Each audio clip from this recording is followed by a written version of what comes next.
ఇప్పుడు ప్రభువైన యేసుక్రీస్తు నామమున మీ అందరికీ నా వందనాలు తెలియజేసుకుంటున్నానండి. అందరు ఎలా ఉన్నారు? బాగున్నారా? మీ అందరు బాగుండాలని మనస్ఫూర్తిగా కోరుకుంటున్నానండి.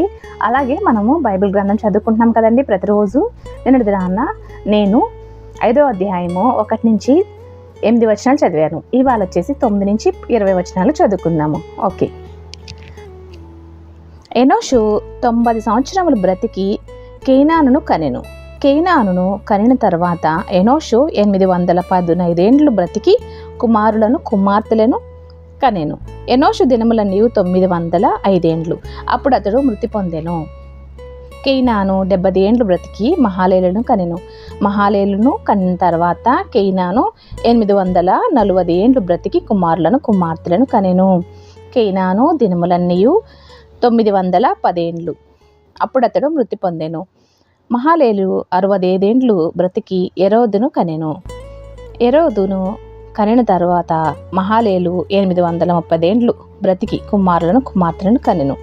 మహలేలు దినములన్నీ 895 ఏండ్లు. అప్పుడు అతడు మృతి పొందెను. ఎరోదు 162 ఏండ్లు బ్రతికి హానోకును కనెను. హానోకును కనిన తర్వాత ఎరోదు 800 ఏండ్లు బ్రతికి కుమారులను కుమార్తెలను కనెను. ఎరోదు దినములన్నీ 962 ఏండ్లు. అప్పుడు అతడు మృతి పొందెను. చూశారు కదండి లేఖనాలు.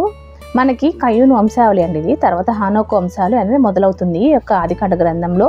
మనకి వంశావళులు తెలిస్తే గనక ఆ తర్వాత ఏంటనేది జనరేషన్ ఏంటనేది మనకు క్లియర్ కట్గా తెలుస్తుందండి. బైబిల్ గ్రంథము మనకి ఎంతో గొప్ప మర్మములు లిఖించబడి ఉందండి ఈ యొక్క బైబిల్ గ్రంథంలో.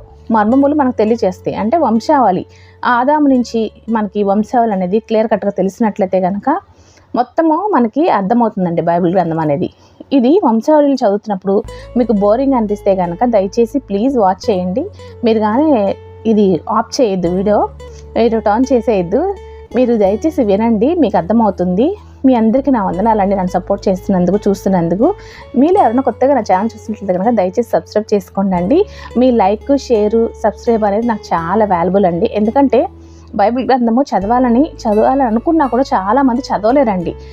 ఇలా కనుక వీడియో కనుక తీసినట్లయితే కనుక కనీసం జర్నీస్లో అయినా కూడా వింటారు కదా అని చెప్పి నా చిన్న ఆలోచన అండి. అంతకన్నా ఇంకేమీ లేదు. మీ అందరికీ ధన్యవాదాలండి. Thank you.